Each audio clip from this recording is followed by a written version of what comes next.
तो छत्तीसगढ़ के मुख्यमंत्री विष्णुदेव साय विदेश यात्रा पर है। उद्देश्य साफ है, सूबे के लिए विदेश से निवेश लाना।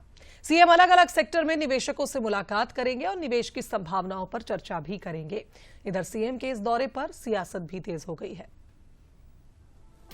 छत्तीसगढ़ के मुख्यमंत्री विष्णुदेव साय पहली बार 10 दिन की विदेश यात्रा पर रायपुर से रवाना हो चुके हैं।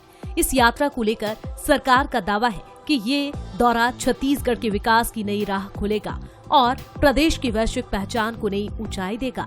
मुख्यमंत्री साय अगले 10 दिनों तक जापान और दक्षिण कोरिया में रहेंगे, जहां वो कई औद्योगिक कार्यक्रमों में भाग लेंगे और उद्योगपतियों से मुलाकात करेंगे।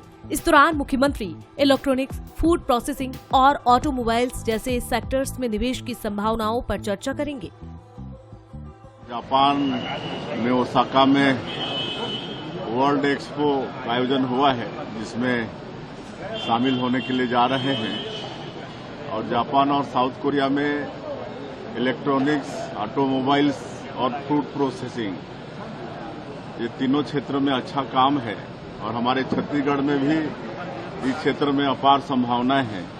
तो इसलिए हम अपनी जो प्रदेश की नई उद्योग नीति है उसको लेकर जा रहे हैं और यहाँ पर निवेश के लिए उद्यमियों को आमंत्रित करेंगे। सीएम विष्णुदेव साय 10 दिन के विदेश दौरे पर, मुख्य सचिव और वरिष्ठ अधिकारी भी साथ। जापान, दक्षिण कोरिया में निवेशकों से मुलाकात। जापान के ओसाका में वर्ल्ड एक्सपो 2025 में होंगे शामिल। इलेक्ट्रॉनिक्स, फूड प्रोसेसिंग में निवेश की उम्मीद। ऑटोमोबाइल्स में भी अपार निवेश की संभावना। एआई, आईटी, रोबोटिक्स, फार्मा उद्योगों को मिलेगा विशेष प्रोत्साहन। वहीं मुख्यमंत्री के विदेश दौरे पर सियासत भी गर्मा गई है।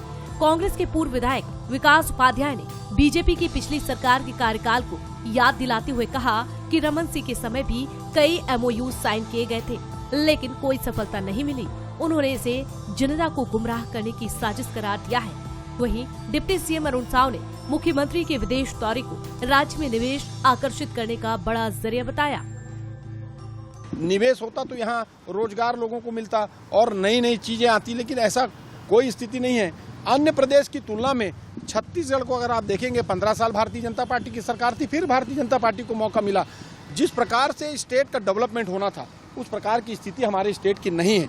अन्य प्रांतों को जो इसके साथ बने थे, अगर उनको आप देखेंगे तो अलग अलग क्षेत्र में बहुत प्रोग्रेस उन लोगों ने किया है और बहुत निवेश अन्य प्रदेशों में, हमारे प्रदेश की तुलना में अन्य प्रदेशों में ज़्यादा आए हैं। जब से हमारी सरकार बनी है राज्य में, विष्णुदेव साय जी के नेतृत्व में राज्य में निवेश आए, राज्य में उद्योग लगे।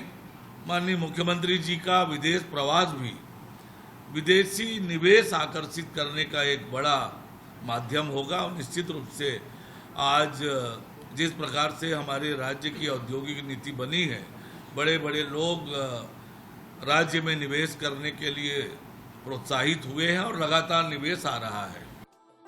सीएम साय के कार्यकाल में नई उद्योग नीति के तहत छत्तीसगढ़ को अब तक 6 लाख करोड़ रुपए से ज्यादा के निवेश प्रस्ताव मिल चुके हैं। इनमें सूचना प्रौद्योगिकी, सेमीकंडक्टर, स्वास्थ्य सेवा, हरित ऊर्जा और लॉजिस्टिक्स जैसे क्षेत्र भी शामिल हैं। ये निवेश प्रस्ताव प्रदेश के प्रति बढ़ते विश्वास और सकारात्मक दृष्टिकोण को दर्शाते हैं। अब सीएम साय के विदेश दौरे पर उद्योग जगत की नजरें टिकी हुई है, तो कांग्रेस इसके बहाने सियासी वार कर रही है। गौरव शुक्ला, बंसल न्यूज, रायपुर।